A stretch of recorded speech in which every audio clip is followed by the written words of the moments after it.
Hey guys, how's it going? Hope you're doing well. My name is Crown, and today I'm going to read you some very interesting stories that I hope that you're gonna love. And now, without further ado, let's go!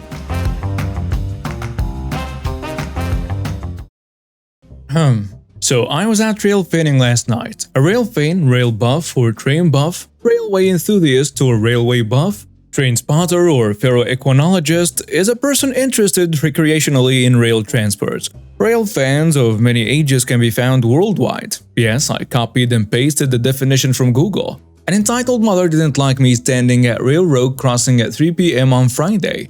I was standing at the main street crossing at my local town where there was a CSX main line. CSX ran a lot of trains through my small town. I'm not gonna specify where as to not expose myself. I am well known in this town for this as the guy who likes trains. I have been harassed and bullied at school for my rail fanning enjoyment. Anyways, a 20-year-old woman, I assume, comes up to me with a mask on, with a classic cut a hole in the center saying, "Excuse me," and I say to myself, "Oh no," and I responded with, "Can I help you, ma'am?" She responded with, "What on earth are you doing?" I said, "Rail fanning." She just had a confused look, so I pulled it up on Google on my phone and showed it to her on Google. And she responded with, "Why are you trespassing on a railroad's property?" I responded with, "First of all, this is a public sidewalk. Second, when I'm not here, I stand 30 feet from the track." Karen interrupted me with screaming about how ridiculous I am being, and how I should be arrested for trespassing, and read a book about how teens these days need to stop making stuff up. I start recording and then she threatened to call the police. Good luck, because everyone in this town understands what I'm doing and why and so on. Meaning if she did call the cops, she would be exposed for lying about me harassing her. She calls the police and one of the cops who were calling, Chris, shows up. He steps out of the police car and I say, "Good afternoon, Chris. Pretty nice day for some rail fanning." Fun fact, Chris and I rail fan together quite a bit and he would have my side, as we had Karens harass us but never call the police. Chris says, "Good afternoon, Ohio. How is the family?" Karen's face goes pale, and then she demanded that he should arrest me for harassment and that I assaulted her, blah blah blah. And then Chris asked both sides, and since there was a couple who was eating outside at a table across the street, they were questioned. Neither of me or Karen knew that they were paying attention to the conversation. So Karen was charged with harassment, false use of 911, and probably a few more. The end. This happened to me 12 years ago. My husband and I had a whirlwind romance that lasted a year. We knew we wanted to be together after only a week, but dated for a year to be absolutely sure. My family hated him. They thought that we hadn't been together long enough to get married. They didn't like that he worked as a farmhand, and when I introduced him to my extended family, my uncle even offered to marry him in the back 40 for me. Not a very pleasant thing to have happened. So we decided that we should just go to the courthouse and elope. But this wouldn't be an entitled mom story if it stopped there. I began getting pressure from my mom to have an actual wedding. So when my husband and I discussed it, we figured it would be fine as long as it was very small. We didn't have much money and neither of our families wanted to help out all that much. We settled on having a small ceremony with just the parents and siblings in a natural setting, like a woodland or park. But no, that wouldn't work for my mom. We had to have it in the backyard because it would be easier. Fine, whatever. We picked a date for the wedding, but no, that date wouldn't suit my mom because she wanted to go to a quilt show. So again, fine, whatever. We settled again and again until a date was picked out by her for our wedding. I know I should have put my foot down, but my mother is very manipulative and used my father to get what she wanted every single time. My father was a very kind man and all she had to do was cry at him. He would come to me and say, "Just make your mom happy. It will make her so happy if you just do this." He would always look so exhausted, so I would do it for him, not her, just to make his life easier. The wedding is still several months away and I mentioned that since we are now having a ceremony, maybe we should have a buck and doe as well to raise money for it. For those who don't know, a buck and doe is a public party that people buy tickets for and attend to help the bride and groom raise money for their wedding. They are very fun and have games, music, dancing, and lots of adult beverages. My husband and I figured that we would have a small wedding as planned with just the immediate family, and then a big fun party for everyone else. The money raised at the buck and dough would pay for the party. My mom said absolutely not because you have to have friends for that kind of thing, and no one would want to go to your buck and dough. I was so depressed by that, I took it pretty hard and felt like an utter piece of trash. She went on to say that my extended family would never go and his family lived several hours away and would never come to anything so trivial. She just kept beating me down about it until I finally gave up trying. If you're wondering why I kept including her, I was very naive about weddings. I had no idea what I was doing and my mother was the only person that I could ask about it. But then I was hoping that maybe for once she might put me first instead of herself and actually do something fun with me. There was so much potential for bonding, but that wasn't to be the case. To continue, I wanted to save some money on a cake, so I wanted to bake one myself and have fun with it. Nope, she had already told her alcoholic sister-in-law that she could be in charge of my cake for whatever reason. The cake for the party was pretty decent to be fair. Just a simple vanilla slab cake, nothing fancy. The aunt that made it was super insecure about it though and accused me of not liking it. Turns out my mom said that I hated it, which I didn't of course. I wanted to get a nice dress, something I could wear again like a sundress. She got very excited and said that she knew the perfect place to take me and that now I can tell all my friends that I helped pick out your dress. Oh dear lord no. But there was my browbeaten father telling me to just go with it, that I didn't have to buy anything if I didn't want to. Good thing too. Now, I'm not a skinny lady, I'm thick as heck in all the right places, and that means finding clothing is a hard thing for me. So having a wedding dress custom made for my hourglass body was going to be expensive. So a sundress from a plus-size store is what I was going for. My mother is very skinny and looks like a Sears catalog model. So naturally she took me to a wedding dress shop that only caters to petite women. The lady in the store took one look at me when we entered the store and flat out said, "We don't carry anything in your size." And I don't know who does that. I was embarrassed. I would never go to a store like that usually and my mom thought it was very funny and laughed at me on the ride back home, saying, "Well, what did you expect? Wedding dresses are for skinny women, so I guess you will either need to lose weight or do something else." Like what the actual hell? I told her I wanted to get a sundress. I told her to go to a plus-size store to shop with me. Instead, she took me to a petite store 4 hours away and then refused to go anywhere else. I got a dress from a kiosk in the mall a week later. I just told her that it was lavender and she would have to deal with it. I was just dumb at that point, depressed and self-loathing. I took over and my husband was mad at me for letting it get out of control like that. There was nothing we could do though. By that point, the wedding was a week away and we had handed my father money for the party. Potluck, barbecue, surprise pizza and beer. So we just decided to throw all the cares out of the window and just ride it out, which worked way better than I had hoped. We didn't want a priest or pastor or shaman or anything else of the sort to tie the knot, just a justice of the peace. My dad said he knew a guy and had us covered. Cool. Cue the day before the wedding, and we are introduced to a very sketchy looking pastor that hands us a piece of paper with a ceremony my mom has picked out for us. It had a very odd poem in the middle of it that was strange to say the least. My husband and I locked eyes and stifled laughter while listening to an inappropriate poem. My mom was elated. Now she could tell her friends that she picked the ceremony as well. The day of the wedding comes and my husband's family shows up in the morning, his parents and 2 brothers. But my mom is nowhere to be seen. Just my dad and my brother roaming around the house. I'm all dressed up in my lavender dress, and the wedding is about to be at noon with the party happening for everyone else the next day. I asked my dad where she is and he mutters quietly that she went to a quilt show and wouldn't be back until that night. A quilt show. Now, many of you would have said screw it, I'm going to go ahead and do it anyway without her.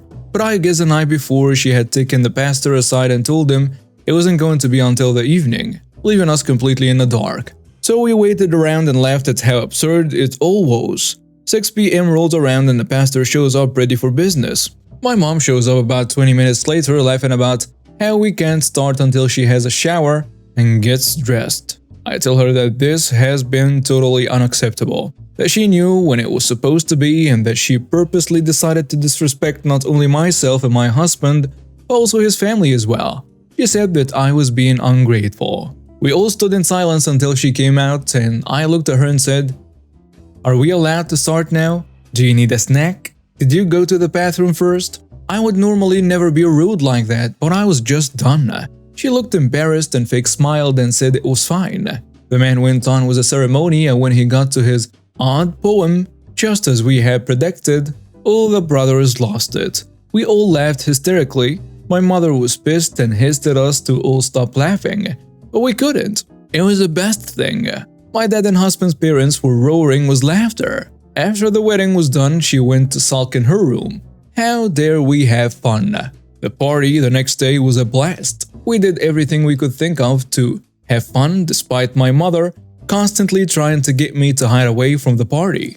She was literally trying to get me to clean the house and do dishes while the party was going on so that she could mingle and drink.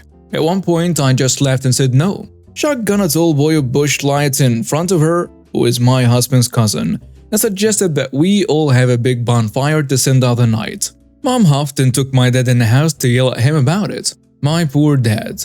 My mom resurfaced after a while and sat at the fire. She smiled at me and proceeded to start telling embarrassing stories about my childhood. The kind you don't tell people that you aren't too familiar with. The traumatic kind. My husband and I were quite tipsy by that point and decided that since most of the family was either leaving or going to bed, we would round up the stragglers and see if they wanted to go to the local bar. Everyone was tired, so my husband and I walked to the bar, all done up in our wedding duds, in true rural small-town class. We had redressed in our wedding clothes for the party because why not? It was awesome. My mom got control of what was left of the party and we got to tell the town about our marriage. I met old school teachers, classmates, and even the former town mayor. We didn't need to pay for drinks for the rest of the night and played darts and pool with everyone there. When we got back at 3 a.m., we cleaned everything up from the party and started up the campfire again to cook breakfast. We got to hear about how cringy my mom was after we left and how my husband's aunt told her off on her way to bed. That whole series of events led to me fully coming to the realization that my entitled mother would never change. She would always disrespect me. After 10 years of no contact soon after my wedding, we finally started talking again. This time I set the boundaries and there isn't a thing she can do about it. Moral of the story? Do what you want for your special day. If someone doesn't like it, it's not your problem. Just because a person is family doesn't give them the right to treat you badly.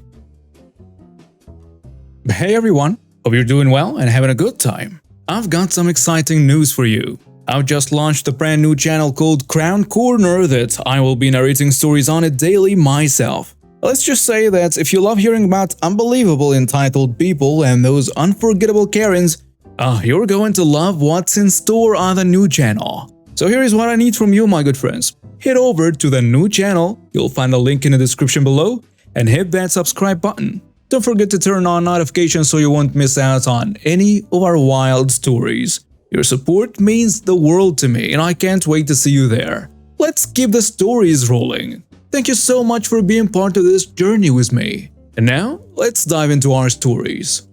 I'm a 52-year-old man that works as a butcher at a pork processing plant, and I never encountered the Karen in my hometown. Background: I live in a town of about 20,000 people in southeast Iowa. I've lived here my entire life minus 6 years that I spent in the military and serving in Operation Desert Storm.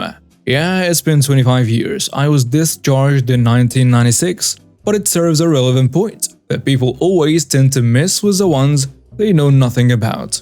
The story. The other day, I was at a neighborhood grocery store. We will call it HV to keep anonymity, and was buying a couple loaves of bread as I had run out. Now at HV, their work uniform is a red polo shirt with the company name embroidered on the left breast area in white, khaki or black pants, and different colored aprons. Black for the deli/meat counter, red for floor and front area, green for floral, and white lab coats for the pharmacy.